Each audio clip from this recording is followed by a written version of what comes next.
Praise lord. ప్రియమైన దేవుని బిడలారా, కీర్తనల గ్రంథము 51 అధ్యాయము 17 వచనము. విరిగిన మనసే దేవునికి ఇష్టమైన బలులు. దేవా, విరిగి నలిగిన హృదయమును నీవు అలక్ష్యము చేయువు. ఎవరైతే విరిగి నలిగిన హృదయముతో దేవుని ఆశ్రయిస్తారో దేవుడు వారిని చేయి పట్టుకొని నడిపిస్తారు, ఎప్పటికీ విడిచిపెట్టరు. దేవుని ప్రేమ ఎంతో గొప్పది.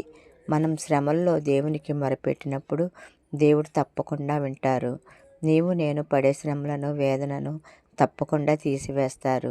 నెమ్మదిని, శాంతిని, సమాధానమును ఇవ్వగలిగిన ఆ తండ్రి వైపు చేతులెత్తి నీవు ఎప్పుడైతే ఆరాధిస్తావో, స్తుతిస్తావో ఆయన తప్పకుండా విడిపిస్తారు.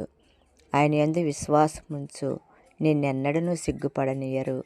ఆయనను ప్రేమించు వారికి ఆయన సమీపముగా ఉంటారు. కన్నీటితో ప్రార్థించు, తప్పకుండా